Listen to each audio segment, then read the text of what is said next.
Ant, you are Jaden McDaniel's biggest fan. Just like, what did you see from him tonight in the way that he took control and did exactly what you needed from him?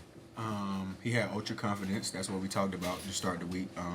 And he's 6'11" and has everything that a person who's 6'2" has in this game. So, I mean, as long as he trusts himself, we all trust him, 1 through 15, even the coaching staff, the whole organization. So, he's just being Jaden McDaniels. Coach was saying that you were very vocal at halftime. Just what were you feeling as you went into the locker room? What were you trying to convey to the team to come out of it strong?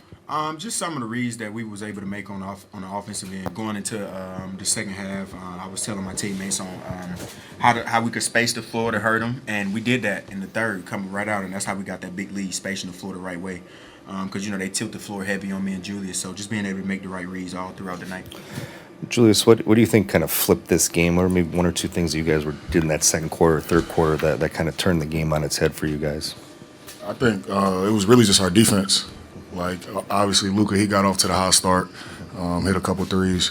But once we were able to slow them down and really defend, we blew the game open, was able to get in transition a little bit, and then offensively, exactly what Ant said, they tried to tilt the floor, so we just got to make the right plays. Ant Nas was just talking about your leadership, and he said you would think that you were 30 years old at times with the way you lead in the locker room. Where are you at with that at this point in your career, maybe 2 or 3 years ago, in terms of communicating with your teammates on that level?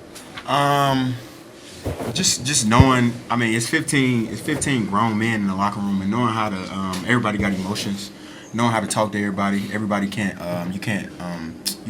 Deliver a message the same way to. 1 through 15, you know what I'm saying? So some guys I gotta talk to, pull them to the side. Some guys I can cuss at them. Some guys I gotta, just different ways, man. And I think not being afraid of doing that, I think that's the main thing. I stepped into that role, and my teammates trust me and they listen. So it's a privilege to have guys like that. And he talked this week during practice about a couple of ideas of how they might guard you or guard you guys as a team. How did what you were kind of picturing versus what they threw at you? How'd that look?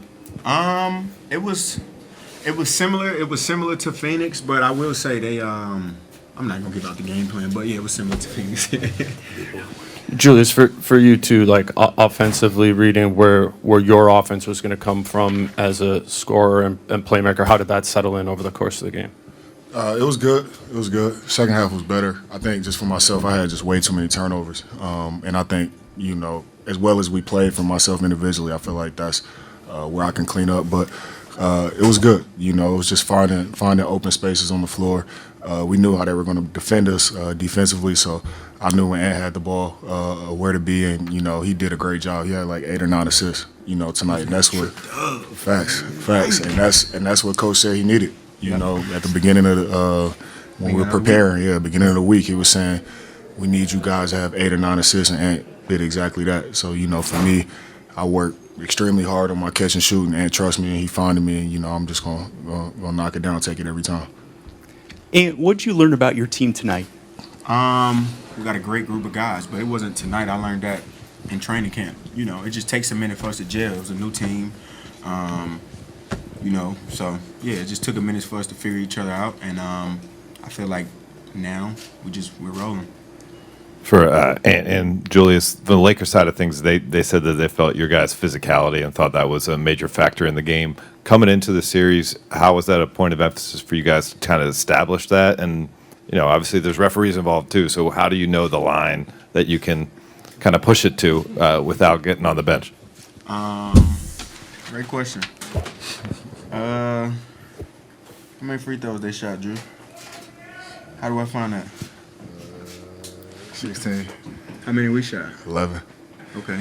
No answer. It wasn't bad. Yeah, it wasn't bad. No answer, yeah. You just got to keep playing, man. Yeah, you just got to play through it, man. Just try to be as physical as possible. I mean, the main thing for us was we didn't want them to get in the bonus early because, now everybody gets into a rhythm. You see a couple free throws go in.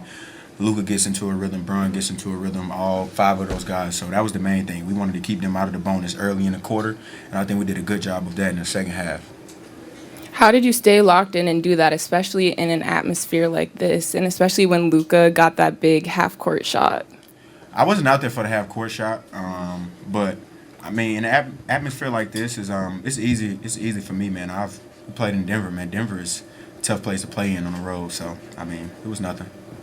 And was it a little knee or what? No, I was what? just cramping. Okay. Just cramping. Yeah. Yeah. And you guys have been good defensively all year, but did this game feel a little more like last year, like just the level that you guys hit from a defensive standpoint? The all the way attention, around? the detail was there. I had a couple game plan mistakes. We may have had a couple slippages throughout the game plan, but I feel like the attention to detail was up to part of that. Julius, first question's for you. Number one, really liked your post touches. A lot of times when Austin was getting there, you guys found that. And then how did you like how y'all stuck to your identity more so, staying with the big group? You know, you and Rudy at sometimes, and then you and Nas, and just staying big and sticking to that identity when they were going small the whole time. I mean, we feel like that's our advantage, you know, to be honest. We got guys who can switch out and defend. You know, Rudy did a great job today as well. And then, you know, he protects the rim. So it's like we all got our strengths, and, you know, we try to play to those. And then we try to protect each other's weaknesses or whatever that might be. But, you know, we feel like that's to our advantage. You know, we all each individually do something very well, and we try to, you know, bring that out of each other. Yep. And then, you know, Ant, for you, I got to the gym, 3.5 hours early. You and Julius were out there working, and it kind of reminded me of the summer. I remember right after you won the gold medal, I hit Trey up. I'm like, bro, he back in the gym? Like, Yep. did he take a week off? Yeah. Like, what's going on? But, like, for you, like, how is that, you know, for you, just always staying with the work, no matter what, not really taking no time off, just working on your craft? I just always want to get 1% better every day, man. That's the goal. And I really got that from Julius, honestly. I seen him doing it, and I was like, man, I need to try that out, you know, and it's been working for me. So I appreciate my brother. For real, and I say on top of that too, man, it's hard. Like, energy is contagious. You know what I mean? So it's hard, like, if you in the gym to not want to be great and not want to get better. You know what I mean? So I think, like he said, he might have got that from me, but like I get a lot from him. You know, of how he attack his work and how he you know attacks every day. So, you know, it's contagious.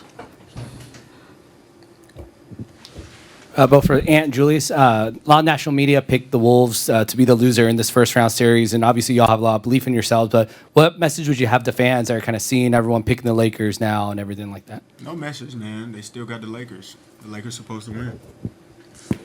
That's just how it's supposed to go. We're not supposed to be here, so we're just gonna compete to the best of our ability.